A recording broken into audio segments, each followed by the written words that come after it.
We need to talk about the week ahead from an economic perspective as well as an earnings front. We should talk about the traits that I see within millionaires in my personal circle. And then finally, we're going to talk about what two markets does Grant Cardone think are the worst real estate markets to invest in. Folks, this is your daily financial news for July 29th. And you know what? Let's start with Grant Cardone.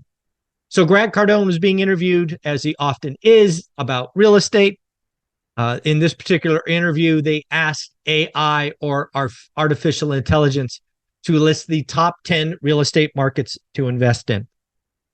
And the number one market suggested by AI was Austin, Texas. At which point, Grant Cardone lost his mind. Grant Cardone basically said that Austin is not a great place. In fact, he wouldn't invest there at all. Today, what happened in Austin is the last couple of years, obviously, there's been great migration, lots of appreciation, and Austin, Texas was a great market to invest in. I don't know, I don't invest in Austin. I don't pretend to know it. I do see online that Austin is the market in the top 200 that is negative. I think it is down 10 or 11%. A lot of that is because it had artificial appreciation from all the migration. I have to agree with Grant that Austin, Texas, probably today, again, at a grand scale, not a great market to invest in. Let me be clear. There are plenty of real estate investors rushing it in Austin. If you do the work, you write disrespectful offers, you can find motivated sellers and you can win. But when you talk about it in broad strokes, for the average investor who doesn't do the work, Austin is probably a terrible market to invest in. It may eventually get to a point where it's great again, but today it is not. What I find most interesting about this is AI versus Grant. Grant is in the business, right? He's probably looking at deals and he's looking at the Sun Belt a lot. It's no secret. So I think that just shows you that artificial intelligence is always going to be lagging. I think that is the big thing to take away from that kind of discovery is artificial intelligence will always be lagging. It's always operating on an old data set. If you are a real estate investor, you should not be asking artificial intelligence where the best in markets are. You should be, shocking, I know, doing the work. Didn't plan to go here, but might as well. On August 13th, I wanted to be hosting a session for 500 people to tell you how I would rebuild a portfolio starting from scratch today. I look forward to that session. I'm going to give you everything that I'd be doing and hopefully help a lot of people really understand what do the work means. Because again, in any market, in any time, there are investors crushing it. My experience is it's good operators who are consistent, not fly by night, not charlatans, not Excel ninjas, not gurus who pitch easy. This is never easy. How to get started one rental at a time is amazing because it works. It's not fun. It's not fast. It's not sexy, but it works. So again, I thought this conversation, and just to round it out, Grant had heartburn with Austin, Texas. Then he went on to talk about Seattle. I think Grant was quoted as saying, I wouldn't invest in Seattle with someone else's money, which I thought was interesting because that's pretty much what he does. I thought that was interesting. But anyways, the two markets that Grant said he wouldn't touch are Austin and Seattle. Let me know in the comments below. Do you agree, not agree? I think Austin's an easy choice. Seattle, don't know anything about it. I do talk to Beth and Mike and hear, some things, but no personal opinion. Let's talk about the economic week ahead because we got a lot of stuff coming. It starts on Monday with what's called the Senior Loan Officer Survey.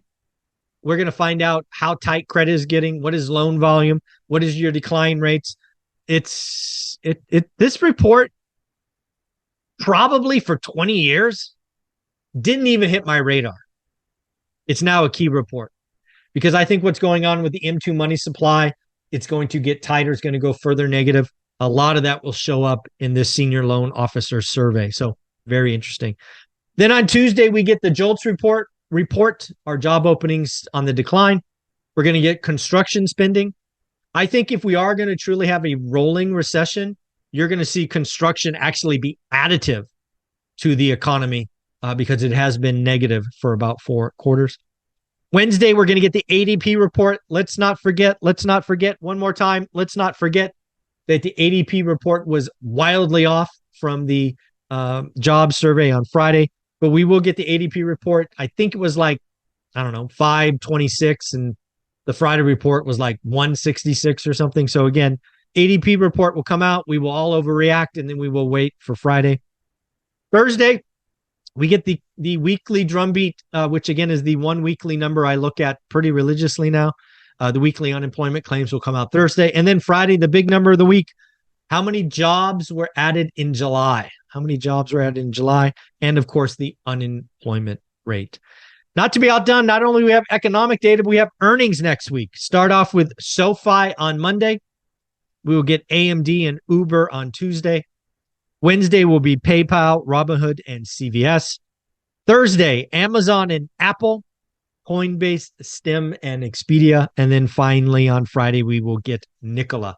So lots of exciting things to look for. What's going on with the consumer? What's going on with banks, the chip sector, lots and lots of stuff. So one of the things I've been thinking about is Millionaire Traits, right? The Millionaire Next Door, all of these other folks talking about millionaires.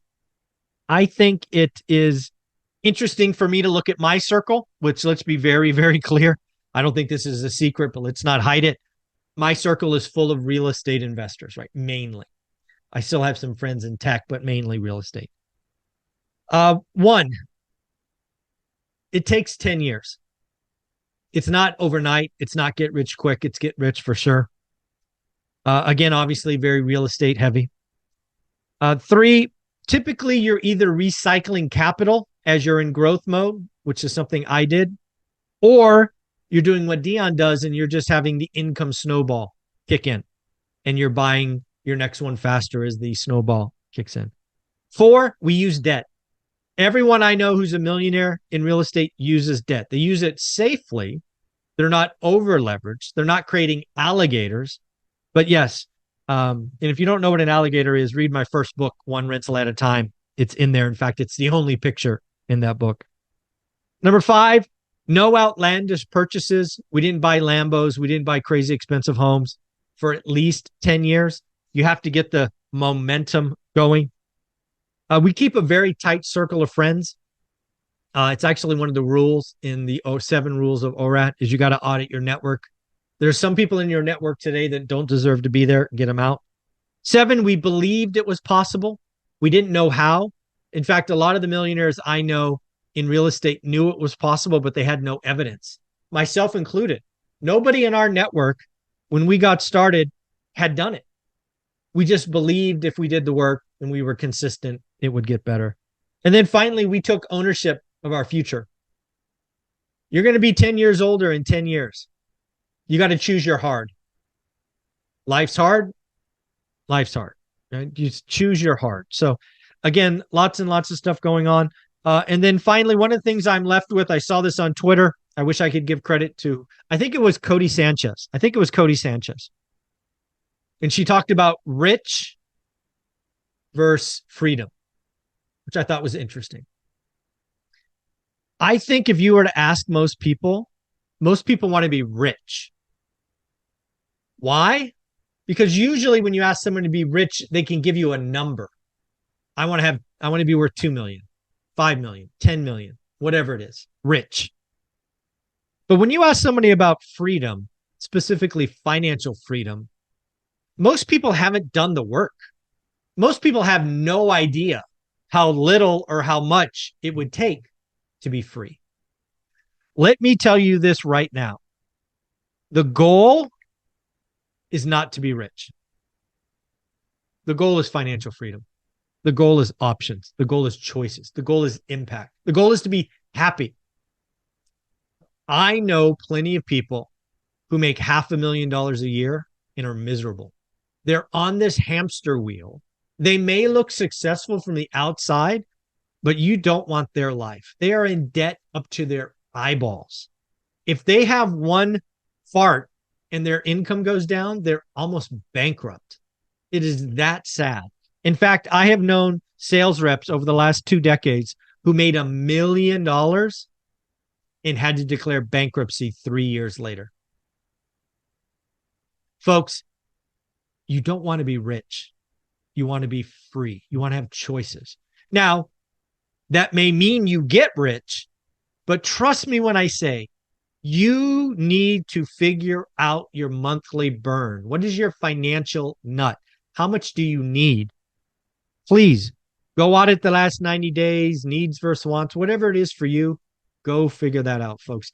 Like, subscribe, comment, folks. We are almost to 50,000, which means I need to start doing some planning once we get there about an event in Vegas. All right, everybody, take care of yourself. Thank you so much.